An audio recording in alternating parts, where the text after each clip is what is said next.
নমস্কার, ফেসবুক বন্ধুদের স্বাগত জানাই।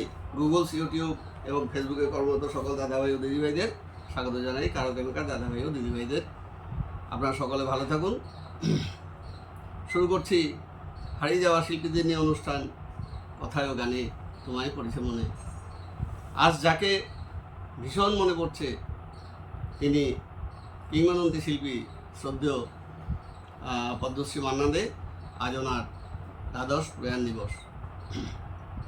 যদিও গতকাল অর্থাৎ 24শে অক্টোবর ওনার প্রয়াণ দিবস ছিল, কিন্তু আমি আমার গলা খারাপ থাকার কারণে আমি ভিডিওটা তৈরি করতে পারিনি। এই পাশেই আমাদের একটি কালী পুজো রয়েছে, প্রতিষ্ঠিত মন্দির, 75 বছর পূর্তি, প্লাটিনাম জুবিলি। তা সেখানে একটু খাটাখাটনির ধরুন একটু গলাটা খারাপ হয়ে রয়েছিল। যাই হোক, এখন একটু মোটামুটি একটা জায়গায় এসছে। তা আজকে ওনার এই দ্বাদশতম প্রয়াণ দিবসে ওনার একটি অশ্রু ঝরানো গান আপনাদের শোনাবার চেষ্টা করছি। জানি না কতটুকু পারবো। গানের বাণী লিখেছেন শ্রদ্ধেয় কবি পুলক বন্দ্যোপাধ্যায়, আর সুরারোপ করেছেন শ্রদ্ধেয় সুরকার শ্রী রতু মুখোপাধ্যায়। আমি কারাওকে সহযোগে গানটি শোনাবার চেষ্টা করছি।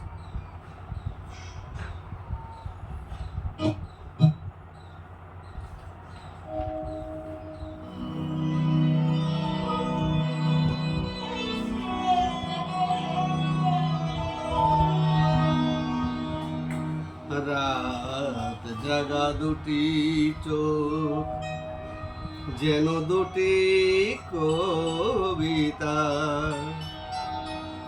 লিখেছিল যাবার বেলায়, অশ্রু ঝরানো লিপিকায়। রাত জাগা দুটি চোখ যেন দুটি কবিতা লিখেছিল যাবার বেলায়, অশ্রু ঝরানো লিপিকায়।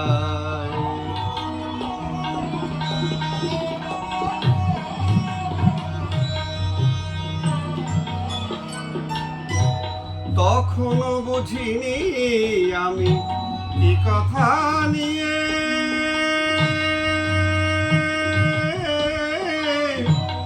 বুঝিনি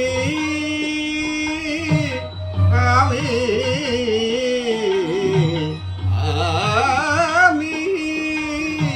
তখনও বুঝিনি আমি কি কথা নিয়ে। বেদনা সাগর তীরে ছিলে দাঁড়িয়ে বুঝিনি তো ভীরু প্রেম কি জানাতে চায়, অশ্রু ঝরানো লিপিকায়,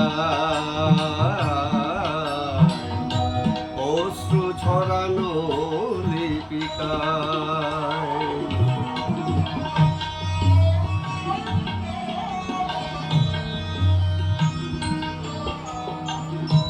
অঞ্জলি ছড়ে গেছে তবু দুটি হাত মেলে, কোনো কিছু নিতে নয় শুধু আরো দিতে এলে।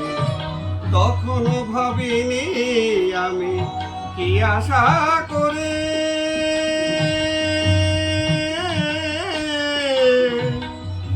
ভাবিনি আমি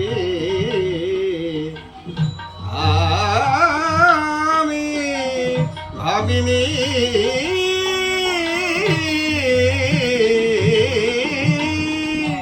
কখনো ভাবিনি আমি কি আশা করে। নীরবে সয়েছ ব্যথা শেষ প্রহরে, সে ভুলের অনুযোগ আজও রয়ে যায়, অশ্রু ঝরানো লিপিকায়, অশ্রু ঝরানো লিপিকায়। সকলকে শুভেচ্ছা জানিয়ে আমার অনুষ্ঠান এখানেই শেষ করছি। সকলে ভালো থাকবেন, আবার দেখা হবে। নমস্কার।